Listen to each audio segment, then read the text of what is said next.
बिस्मिल्लाहिर्रहमानिर्रहीम। अस्सलाम वालेकुम नाज़रीन, आप देख रहे हैं प्रोग्राम हॉट सीट और मैं हूं हमजा भट्टी। नाज़रीन, वो घड़ी आन पहुंची जिसका पूरी दुनिया से इंतज़ार किया जा रहा था कि 20 जनवरी कब आएगी, डोनाल्ड ट्रंप कब अपने जो है वो मनसब का हल्फ उठाएंगे और उसके बाद क्या असरात मुरतब होंगे पूरे बैनुल-अक़वामी सतह पर, पाकिस्तानी पॉलिटिकल सिचुएशन पर। वो दिन आ गया और गुजर गया। डोनाल्ड ट्रंप ने अपने हल्फ बर्दारी तकरीब के दौरान खिताब किया, कुछ अहम ऐलानात किए। अमरीकी सदर डोनाल्ड ट्रंप ने साबिक सदर जो बाइडन के 78 सदारती इक़दामात मनसूख कर दिए। कैपिटल हमले में मुलव्वस 1500 अफराद को मुआफी देने के ऑर्डर पर दस्तखत।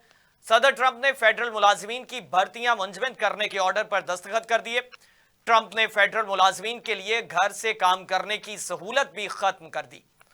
पेरिस माहौलियाती मुआहदे से अलहदगी के ऑर्डर पर दस्तखत किए और साथ ही मसनूई जहानत पॉलिसी से मुतालिक बाइडन का एग्जेक्टिव ऑर्डर भी मनसूख कर दिया। सदर ट्रंप ने बाइडन का 2030 तक का इलेक्ट्रिक कारों की फरोख्त का हदफ 50% करने का ऑर्डर भी मनसूख किया।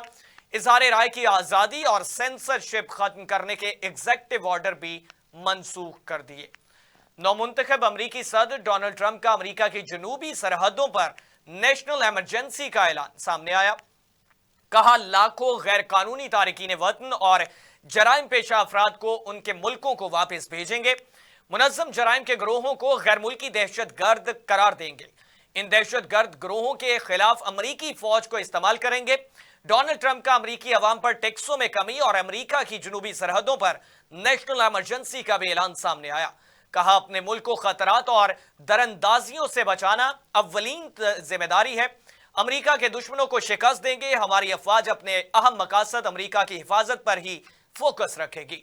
हम खलीज मैक्सिको का नाम बदलकर खलीज अमरीका रख रहे हैं। हम पनामा कैनाल वापस लेंगे।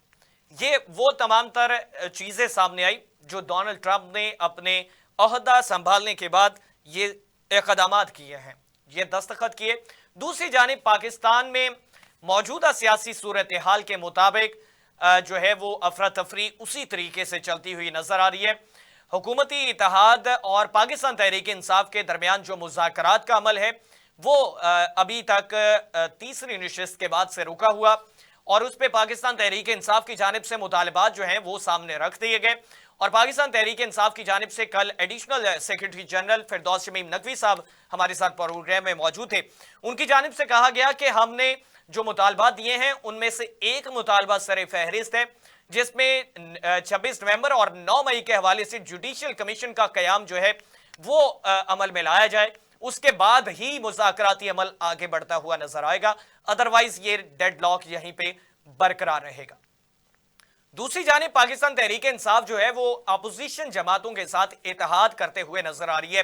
ग्रैंड अलायंस का जो लफ्ज है वो सामने उभरता हुआ नजर आ रहा है, जिसमें पाकिस्तान तहरीक इंसाफ के वफ्द की जानिब से मुर्तज़ा नवाज खोखर साहब से मुलाकात की गई, शाहिद खाकान अब्बासी साहब से मुलाकात की गई, मिफ्ता इस्माइल साहब से मुलाकात की गई और दीगर इसमें लोग भी जो है वो भी नजर आए हैं।